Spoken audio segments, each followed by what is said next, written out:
Bonjour à tous, vous écoutez l'émission Compte à rebours présentée par Thérèse Pan pour Radio Taïwan International.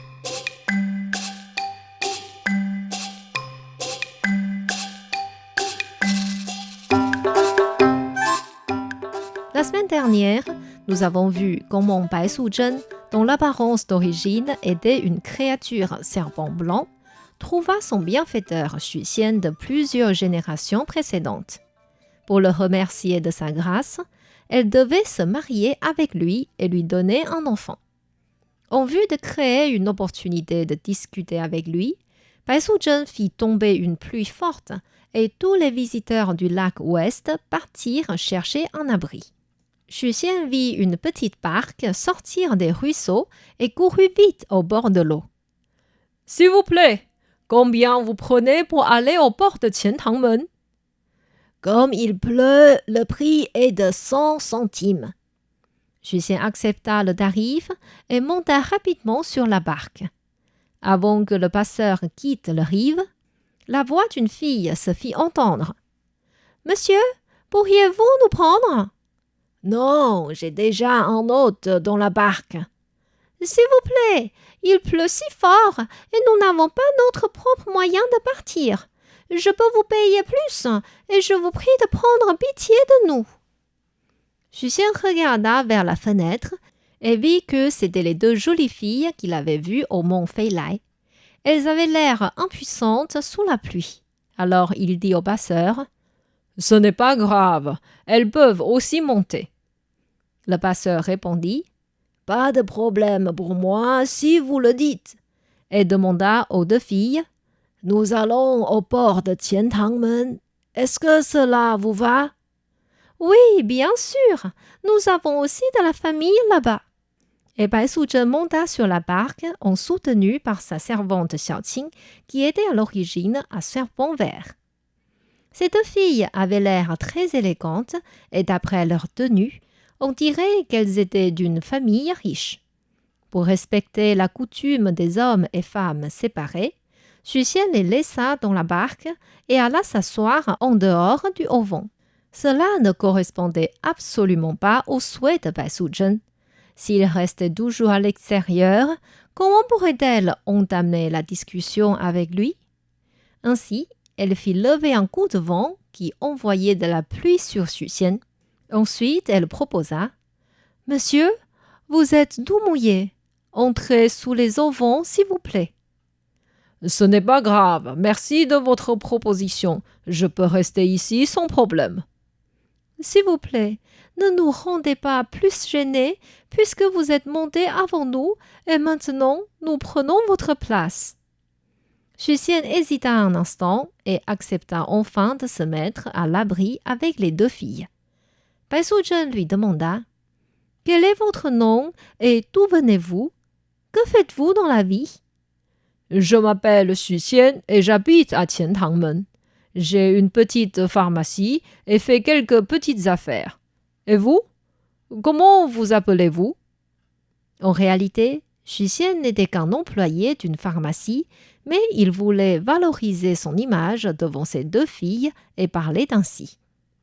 Connaissant bien son intention, Bai Suzhen ne dévoila pas son mensonge et fit un signe de tête avec sourire.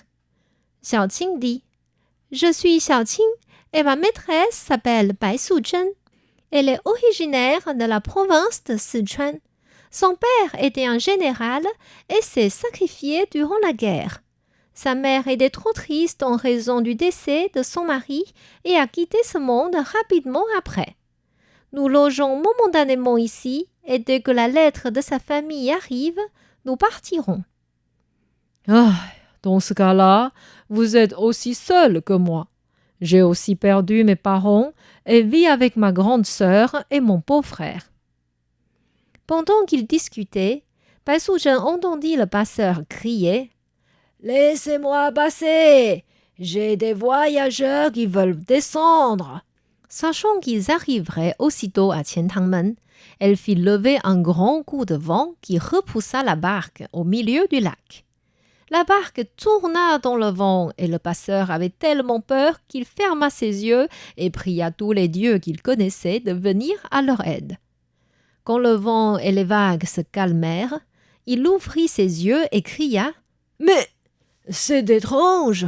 Comment ça se fait qu'on est arrivé à Qingpo-men » Xu Xian lui dit « Dans ce cas-là, ramez et retournons à Qiantangmen. » « Ah non, non, non, je suis trop âgé pour supporter une autre fois un vent aussi fort. S'il vous plaît, je voudrais me reposer maintenant. » Xiaoqing dit « Ce coup de vent nous a bien aidés. Par contre, cela vous éloigne de votre maison. »« Comment ça? Habitez-vous ici? » ?»« Oui, oui, nous habitons tout proche du port. Puisque le passeur ne veut plus ramer, je vous prie de venir chez nous pour prendre un thé et vous reposer un peu. »« Ah, je ne peux pas me permettre de vous déranger. Surtout, c'est la première fois que nous nous rencontrons. » Bai Suzhen prit la parole. « Cela sera notre bonheur que vous veniez chez nous. Vous pouvez attendre chez nous jusqu'à ce que la pluie se calme. Et si la pluie continue toujours, nous vous prêterons un parapluie pour que vous puissiez bien rentrer. » Xiaoqing le persuada aussi. « Eh oui, c'est le destin qui nous rassemble aujourd'hui. Puisque ma maîtresse vous invite, vous n'avez pas besoin d'être gêné. » Xu Xian voulait encore refuser, mais au fond de son cœur, il voulait aussi rester plus longtemps avec ces deux jolies filles. Ainsi, il accepta leur invitation. Avant de descendre, il découvrit qu'il avait seulement 100 centimes sur lui, pile assez pour payer les frais de barque sans pouvoir donner de pourboire au passeur, et devint un peu gêné. En voyant cette scène, Xiaoqing sortit de sa poche 2 pièces d'argent et dit « C'est le pourboire de la part de ma maîtresse. » Le passeur les remercia, les laissa monter sur la rive et repartit. Un peu plus loin, quand il ressortit les 2 pièces, il vit que c'étaient en réalité 2 escargots. Il avait les yeux bondés sous le pouvoir magique de Xiaoqing. Sans comprendre ce qui s'était passé, il ne pouvait que les lancer dans l'eau et se considérer malchanceux. Quant à Xu Xian, il suivit les 2 filles et arriva devant une grande maison entourée par une muraille élevée. Une plaque accrochée à la porte d'entrée indiquait « Manoir du général ». D'après les sculptures et les peintures, c'était vraiment la maison d'une famille riche. Xiaoqing frappa le heurtoir et la voix d'un homme âgé s'éleva. « Ah, cela doit être notre demoiselle !» Et la porte s'ouvrit. C'étaient les 5 fantômes que le frère adoptif de Bai Suzhen lui avait offerts, qui étaient chargés de répondre à la porte et à leur ouvrir. Comme Xu Xian ne pouvait pas les voir, il trouvait cela étrange que la porte s'ouvre tout seul. Bai Suzhen entra immédiatement dans la maison et monta à l'étage pour que son hôte n'ait pas le temps de regarder alentour. Xiaoqing quitta Xu Xian dans le bureau et dit « Veuillez patienter un instant. Je vais faire vous préparer un thé. » Elle monta à l'étage et dit à Bai Suzhen « Votre bienfaiteur est au bureau. Que voulez-vous faire de lui ?»« S'il te plaît, va lui proposer de m'épouser parce que je ne peux pas faire cela moi-même. » Vous allez vous amuser, mais je n'obtiens rien. Ce n'est pas très avantageux pour moi. »« D'accord. Si tu arrives à fixer ce mariage pour moi, je lui proposerai de te prendre comme sa concubine. Par contre, il sera mon mari de 70% et ton mari de 30%. Es-tu d'accord ? » ?»« Soit, je vais lui parler. » Elle descendit de l'étage et se dit « Attends, je lui ai dit que je vais faire du thé, mais je n'ai rien préparé encore. » Elle monta donc sur un nuage et regarda partout dans la ville. De loin, elle vit dans une grande maison un garçon tenir un plateau sur lequel se trouvait une tasse de thé et 4 petits mets. C'était pour servir le goûter à son maître. Xiaoqing se rendit invisible et descendit rapidement arracher le plateau, sans prendre en compte le choc et les pleurs du garçon, et elle repartit vers leur maison. Quant à Xu Xian, il attendit longtemps dans le bureau sans voir Xiaoqing revenir. Il se leva et regardait les peintures accrochées sur le mur. mais se sentit rapidement ennuyé. En voyant la nuit bientôt tomber et la pluie déjà arrêtée, il voulait repartir chez lui. Mais chose étrange, il ne trouvait plus la porte ni la fenêtre. La pièce où il était n'avait pas de sortie sur les murs.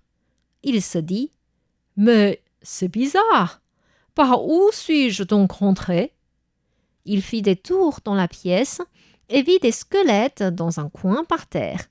Terrifié, il se dit « Mon Dieu, est-ce que je suis en train de rêver ou bien j'ai rencontré des créatures ?» Pendant qu'il raisonnait à toutes ces possibilités, Xiaoqing tapota son épaule par derrière et dit « Monsieur, le thé est prêt. » Xu Xian se retourna en sursaut et questionna « Par où êtes-vous rentré ?»« Par la porte, bien sûr. »« J'ai cherché la porte partout sans la trouver. Comment cela se fait-il qu'elle réapparaisse maintenant ?»« Je ne comprends pas ce que vous voulez dire. La porte est de toujours là. » Tant pis.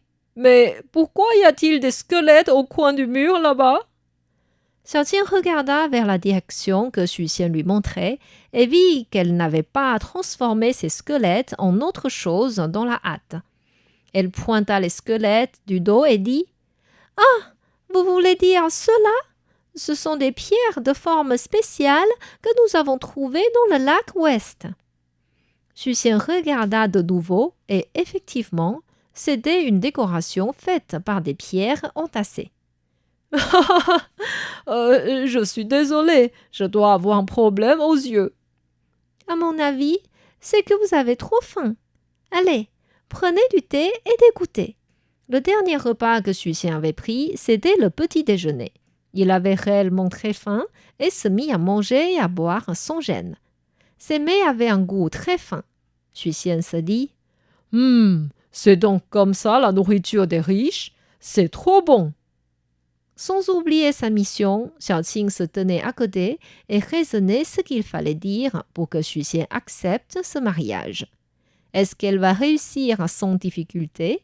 Est-ce que Xu Xian va découvrir le secret de ces deux serpents créatures?